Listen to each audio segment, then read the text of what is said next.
Today we've got a crazy story of an entitled man acting out over getting carded at the bar. We'll get into that in a bit, but first, entitled woman at the restaurant told the waitress to move my table because she didn't like people facing her while she eats. This happened today. I was eating alone at a nice little restaurant just minding my business. The lady sitting directly opposite me suddenly walked up and said, "Can you move? I don't like people facing me while I'm eating." I was like, "Sorry, excuse me?" She said, "Yeah, you heard me right," and repeated it. I just ignored her and continued eating. Next thing, she called the waitress over and said, "Please move this girl's table. I can't eat while she's sitting there." The waitress told her she couldn't ask me to do that. Then the lady said to the waitress, "Do you even realize I came in here before her? I'm a regular customer here." The waitress replied, "Then maybe we should move you to face the other way." She hissed and angrily went back to her seat. I wasn't even looking at her. I was scrolling on my phone and eating quietly. I didn't say a word. I just smiled, took another bite, and ate even slower. Would anybody else be burning holes in the back of that lady's head if she turned around and ate her meal looking elsewhere? Now, to be fair to that lady, I don't enjoy being observed while I'm eating either, but you're in a public restaurant. I would assume 95% of people don't actually care, but you will have some jerks that go around gawking at people and judging people, sure. If it's going to be that big of an issue for her, unfortunately, I think she just needs to order to go. Beginning North 7202 commented, "What the heck is wrong with people? There's a serious breakdown in society and socially acceptable behavior. Oi, the entitlement is absurd. I had a guy last week sitting at a restaurant bar remove his shirt to eat ribs. Granted, he was still clothed in his white undershirt, but really, was it necessary? No. I managed to eat my ribs without dripping a drop on my shirt. Then the jerk proceeded to take a work call and screamed into the phone for 20 minutes. It was only him, me 2 seats away, and the other patron at the far end, but I was beyond ticked. Get a freaking clue. Also, hi, I'm Steven, and if you guys enjoy crazy stories of entitled people, why not hit those like and subscribe buttons down below?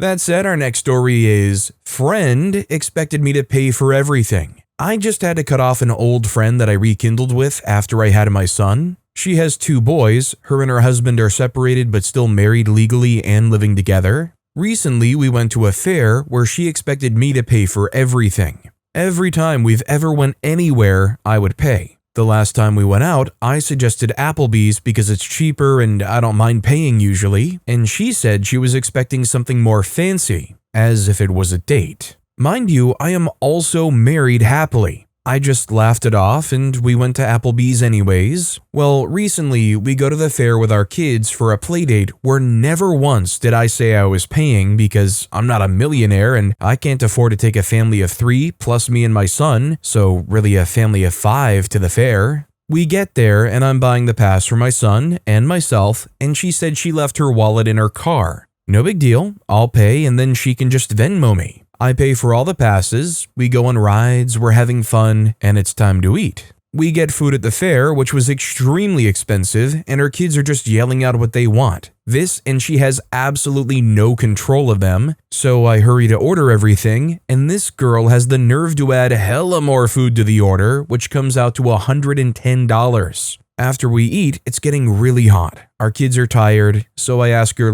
"Hey, before we leave, can you Venmo me?" She looks me dead in the eyes and said she has no money and that she's broke. Her husband cut her off basically. And I told her, if you knew that, then why the freak did you suggest the fair and why did you say you would Venmo me? She said because I don't understand, since me and my husband both have good paying jobs and she's a stay-at-home mom, so it's harder. I didn't know what to say and I just said okay, put my son in his stroller and got up to leave, and she follows with her kids. As we're leaving, she has the nerve to say that she wishes they could go into this escape room, not included in the passes I bought everyone, and keeps looking at me with this begging face. Honestly, it made me feel disgust, so I said no, we need to go back, it's getting late, and my kid needs to nap. We both said bye. Same day, she's calling and texting asking for the next hangout and inviting herself to my house, saying she can come right now with her boys. I say I'll get back to her. Now it's been 4 days and she calls and texts me every day, which I don't respond to. After I told my husband about everything, he told me to absolutely cut her off and that it's trifling and that she's completely taking advantage of me. Has anyone else ever experienced something like this?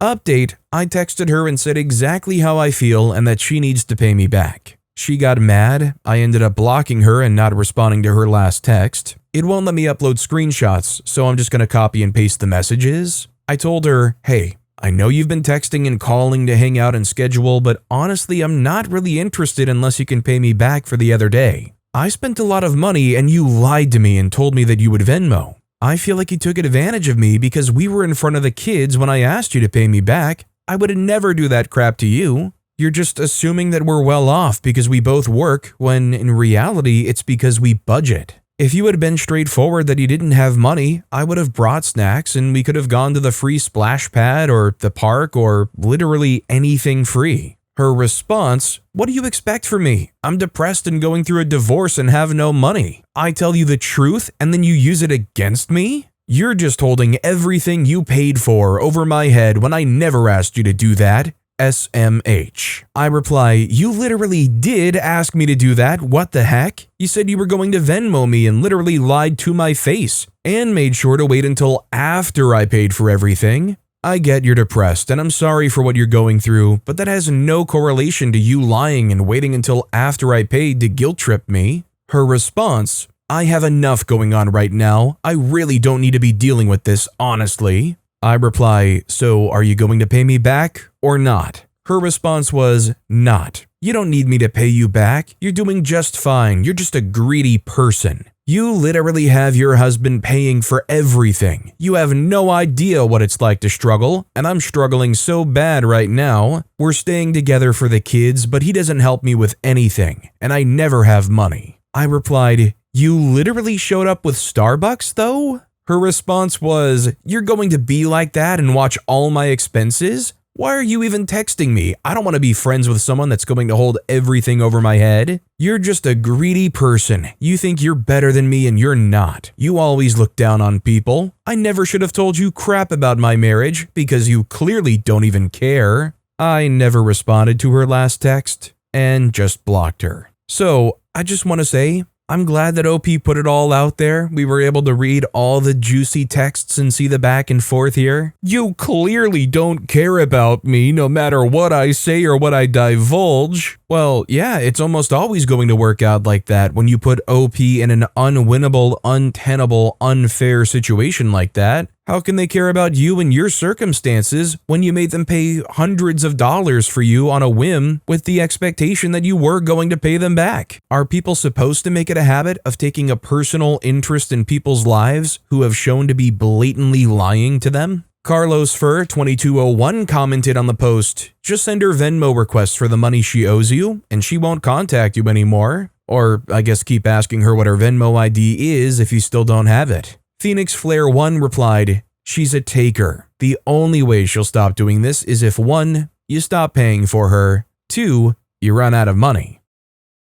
Our next story is, entitled mom demands disabled seat, then misses her flight train. Okay, so interesting thing happened to me today. The local train is set up in a way that it goes as a full train for 90% of the line, then splits into 2 trains in the end. One going to the suburbs and one going to the airport. So far so good. I was on the part that goes to the suburbs, like usual, today. Currently, there's a holiday season here, so there's lots of people with suitcases around that want to go to the airport. And almost every day, I see people who enter the rear part of the train towards the suburbs by mistake. I usually help those people out and tell them when they can best change to get into the front part of the train to the airport. You can easily spot them with a big suitcase looking a bit out of place. But today was different. I have a bit of a limp on my right leg, so I'm pretty slow and usually sit in the disabled seat. It makes it easier for me to get in and out of the train. Cue the entitled family. Now today, big family, all with suitcases entered, mom, dad, 2 kids and grandma, the train, and started arguing about if the train goes to the airport or not, with mom being very sure it goes to the airport, and they're all wrong.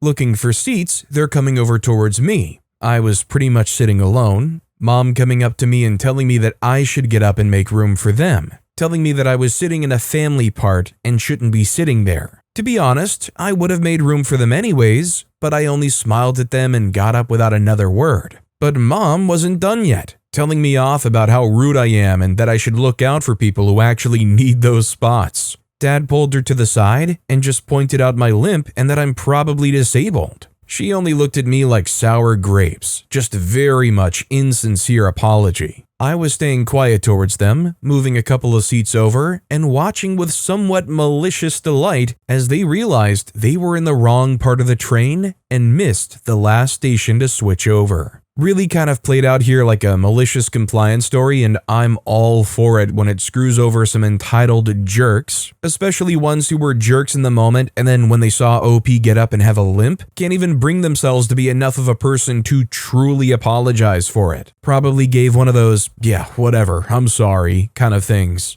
I'd probably get up and start limping away and give like little ow, ooh, every time I walked, just to really dig it in. Too bad it wouldn't do anything though, cause this lady doesn't have a heart. Lion CM commented, when I used to take the train to work, I took the bullet train. It wasn't that fast, it just skipped a bunch of stops, saving 40 minutes. This group of kids got on and they were loud and obnoxious. A number of people told them to quiet down. They didn't. When the conductor came by, he told them they were on the wrong train. One girl completely freaked as they had to be at a certain stop. He tried calming them down, but Freakout Girl would not have it. So dramatic. The conductor explained that if they got off at stop D, they could catch the next train, and they would be fine. So they went back to being obnoxious and loud. A rather sweet woman asked them to quiet down. Dramatic Girl told her to mind her own business. When we got to stop D, they were so loud they missed the announcement. As the train resumed, the sweet woman looked at Dramatic Girl and asked them, "What was your stop?"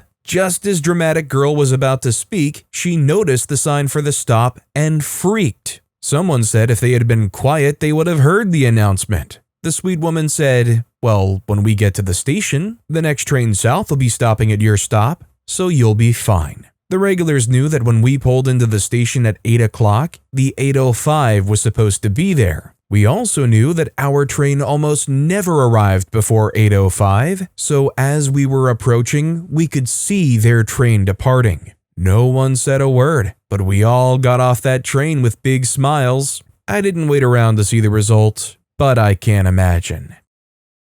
Our next story is, entitled customer got mad because I didn't smile enough while serving her coffee. I work at a small cafe downtown. It was one of those mornings where we were short-staffed, line out the door, espresso machine screaming, pure chaos. I was trying to keep up and apparently didn't smile enough for one customer's liking. She walks up, orders her latte, and then says, "You know, you should smile more. People don't want grumpy energy with their coffee." I said as politely as possible, "I promise I'm not grumpy.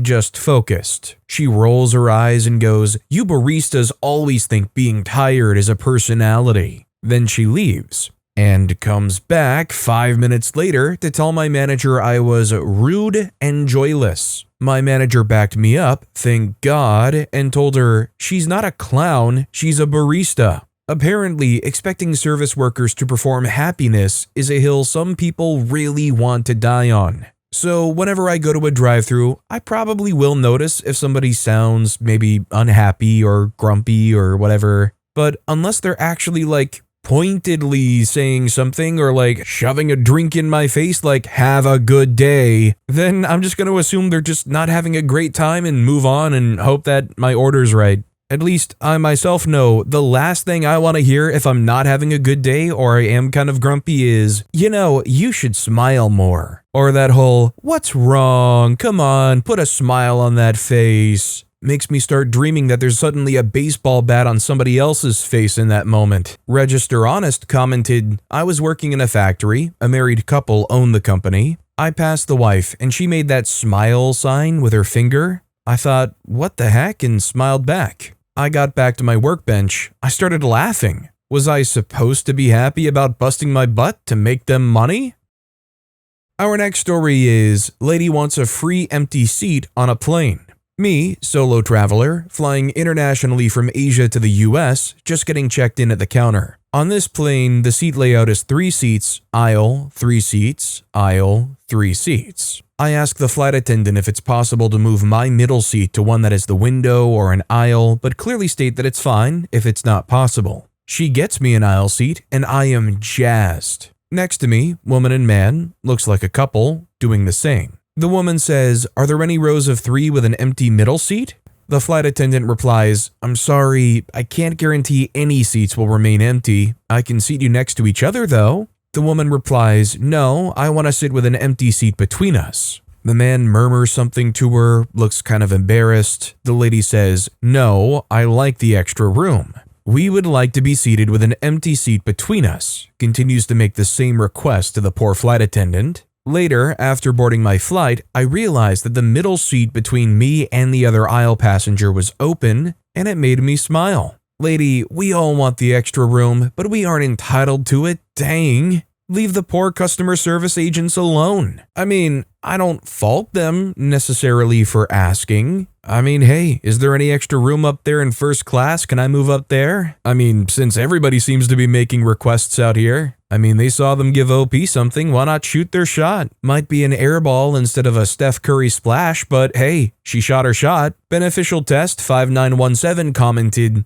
"Miss, can you close the airplane's door now that we're here so no more people come on?" Tasty Mall 8577 replied, "Be honest, we all think if we have empty seats beside us, please don't let anyone else come on board. We just accept that the universe will have its way."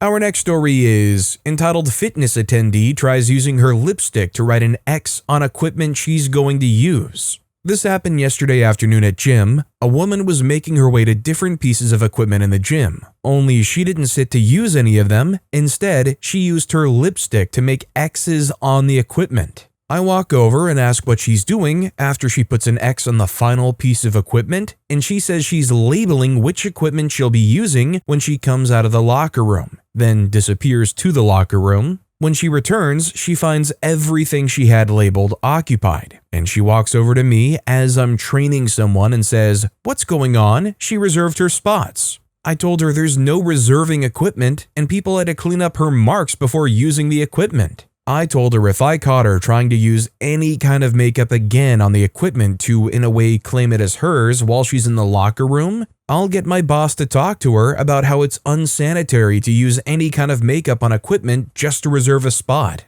She had to wait for every piece of equipment, then she got to get her workouts in. Update, I saw the woman today and got my boss to let her know the lipstick bandit, as the woman was nicknamed, was in the gym. My boss approached her and the two went towards my boss's office. No more than 7 minutes passed before the woman was heard screaming, "This isn't fair. You can't ban me just because I marked what equipment I'm going to use." The woman stormed towards the locker rooms and then stormed by me looking like she was ready to scream, gym bag in hand, and she left. You know, I just read a story not too long ago about a father who was using Vaseline and realized that other family members were also using the Vaseline as chapstick, and he discovered that he was getting a case of herpes on his nose. Last thing I want is to walk into a gym and not only do you have like the mental stigma of somebody else's sweat being stuck to these machines, like hopefully even that's getting wiped down, but now somebody else's lipstick is getting smeared all over it. Upset Confection 317 commented, "That's unbelievably gross. Her mouth has been all over the lipstick. She might as well have licked each piece of equipment."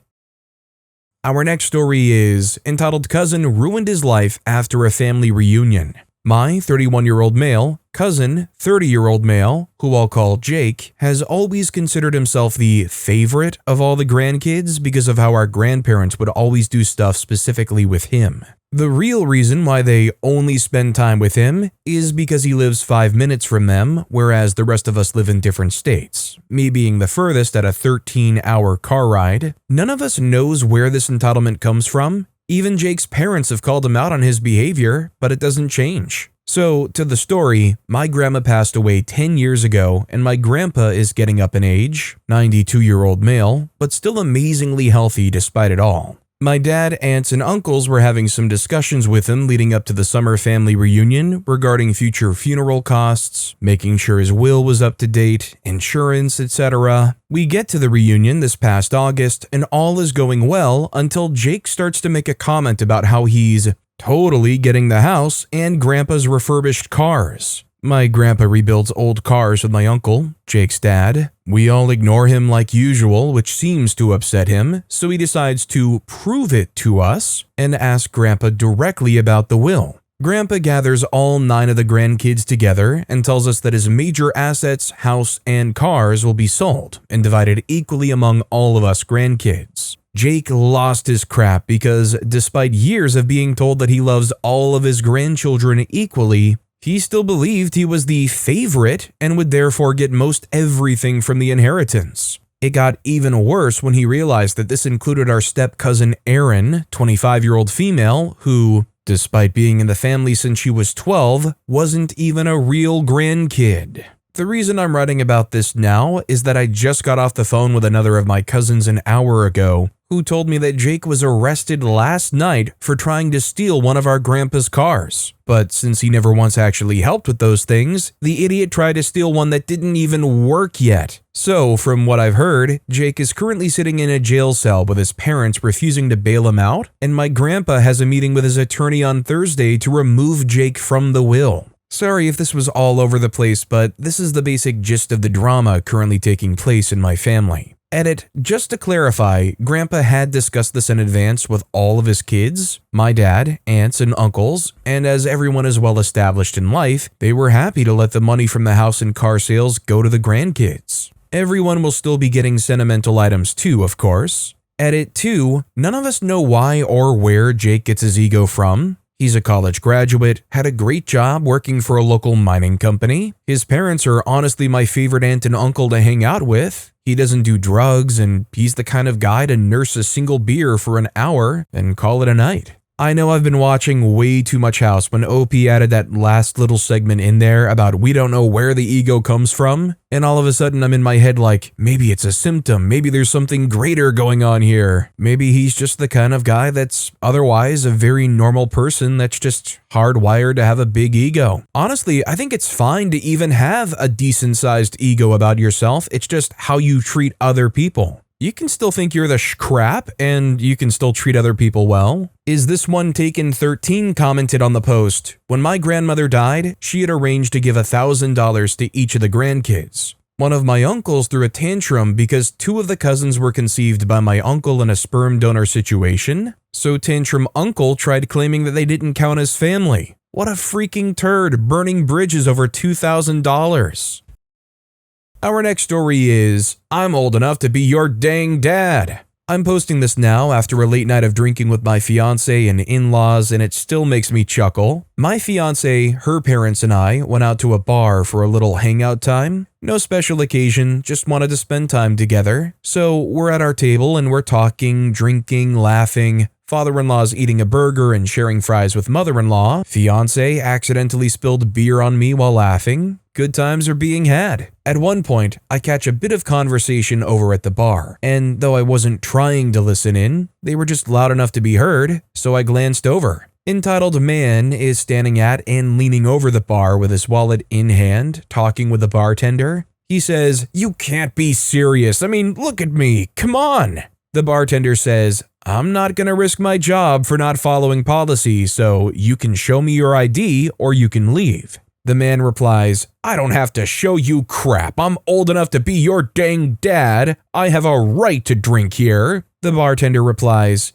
"And you can, as soon as you show me your ID." I just shook my head with a chuckle and turned back to my table when I heard someone go, "Oi!" back at the bar. This time I turned my head, as did the rest of my table and a few other patrons too. It came from a different guy sitting further away at the bar, calling out to the man and bartender. The older man chimed in, "And I'm old enough to be your dad." And then he removes his cap to show a white comb-over haircut, in reference to the entitled guy who, despite being an older gentleman, say 40-ish years, and had long blonde hair, clearly younger than older man. The older man said, "Quit giving the lad a hard time and show your ID, it won't kill you." The entitled man gives a disgusted look, then without a word, opens his wallet and shows it to the bartender, all while still scowling at the older man. Bartender takes a look, thanks him, and tells him that now he can serve him. Man's not even drunk and he's acting like that? Oh boy. Anybody else reaching an age where if you still get carded, you kind of feel like a tickle or a relief inside? You're like, yeah, I still got it. There's nothing more soul-crushing than getting off of a shift from work and wanting to go pick something up, and you walk in, you grab a pack off the shelf, they take one look at you and they just say, "Oh, that'll be so-and-so dollars." I remember hearing a story probably about 5 to 7-ish years back where my older sibling had just gotten off a shift and they were still wearing a high-vis vest, you know, that yellow neon-looking thing with the gray reflective stripes on it. They pop into the store and it's the very first time in their life they were just straight up not carded. They were probably about 24-ish, I would say. But to be fair, at the end of a long shift, you probably have some stubble, you got the high-vis vest on. They probably just wanted to throw them a bone regardless. Childless Cat Lady 42 commented on the post, "I'm happy when I get carded. My husband sometimes doesn't get carded, so I love giving him a hard time over that. He's 74, bald and gray. I'm 69, and my hair is still mouse blonde." Top Putt 2038 replied, "My friend regularly asks 40-something women for ID. He says it makes their day, and if it's a group, then the whole atmosphere gets really good. One woman looked like she was going to do cartwheels around the pub. Sometimes it's the little things you can do." Our next story is kids begging for free food. My husband and I own a hot dog cart. This has been his dream for as long as I've known him, and we've saved for years to afford the cart he wanted. Due to the country and state laws, we're not legally allowed to set up on the street, so our business is invite only, such as city events and local businesses. We were set up at a city trunk or treat event. It's a huge free event with 2,000 plus people attending, held at a minor league baseball stadium. It was our last event of the year. We were so excited. We love events with children. They love hot dogs, and most adults love seeing an old school hot dog vendor, especially a family business. We were having a good night. Customers were loving the hot dogs and the costumes were so fun to see. We were with a customer when two random boys, maybe 12-ish years old, interrupt the transaction and ask for a free hot dog. We didn't know the kids. For reference, there were other food vendors at the event. However, we're the smallest business with only a cart. The other vendors have food trailers and food trucks. Every business is doing their hustle and we all respect and are supportive of each other. I told the boys, "No, we don't have any free hot dogs." They asked again, this time really pressing us. I said no again. They asked and begged and wouldn't stop.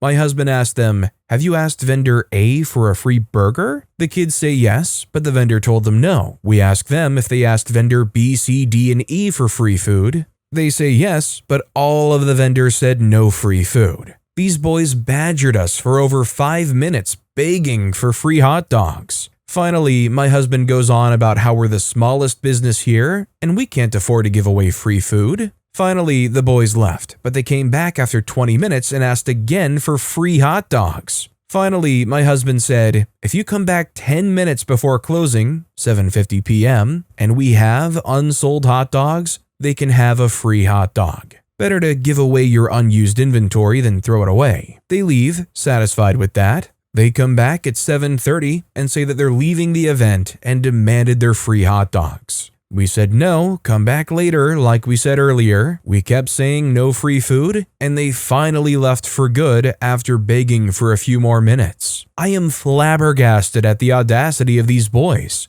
Who thinks they're entitled to free food just because you ask for it? We didn't see their adults or parents, but I would have had a candid conversation with them if I had, although with behavior like this, Not sure the adults would care. This isn't the first time kids have asked for free hot dogs, but this is the first time the kids wouldn't leave us alone. It blows my mind. I think honestly, the persistence is the point. They want to just wear you down, and their parents probably have experienced that themselves. I mean, clearly this must be a strategy that generally in life has worked for them, or else they wouldn't be doing it. I imagine it's kind of similar to like the tablet kid that just keeps going on and on about, oh, I want the tablet, just give me the tablet, let me have the tablet. I mean, at some point, some parents are going to be like, fine, whatever, Jesus, just have the tablet. Eureka Down commented, I once had a couple of kids approach me in a CVS and ask if they could ride my e-scooter. When I said no, they kept begging. Even when I was like, no, you'll get hurt, they were like, no, we won't, we've done it before. I finally walked away. I was also flabbergasted, not only about them being so socially challenged they thought begging would work,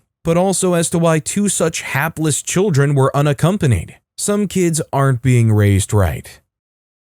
Our next story is, lady is bothered by children at a children's hospital. I'm a private home care nurse, pediatrics. Today, my little friend Juliana had several appointments with specialists at the hospital. We had some time in between, so we, Juliana and her mom, went to the cafeteria to get a bite to eat. Juliana is nonverbal and has various special needs. She's sitting in her wheelchair at the table with us and starts to vocalize, not loudly, like humming and babbling. This lady walks over and says, "Can you please move to a different table? She's being disruptive." At first, I thought this lady can't be serious. We're at a children's hospital, but apparently she was. Before I could say anything, Juliana's mom says, "Ma'am, you do know where you are, right? This is a children's hospital. As you can clearly see, my daughter has special needs and she is only expressing herself. If you don't like it, there are plenty of places you can move. Don't make your lack of compassion and understanding my problem."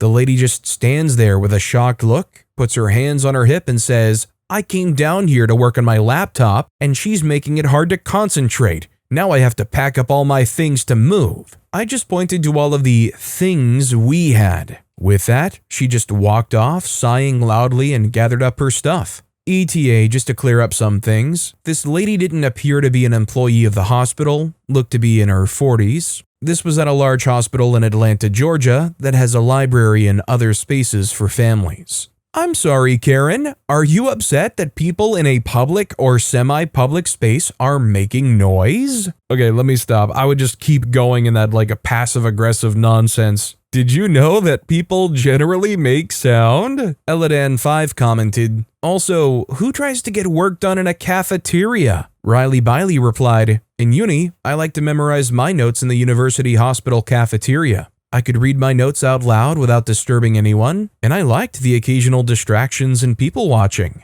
But with that being said, that's all the time we have for today. Now, if you want to hear another absolutely crazy story of entitled people, check out that video on the left. Or if you missed my latest video, check out that video on the right. That said, I'll see you all next time with some more stories.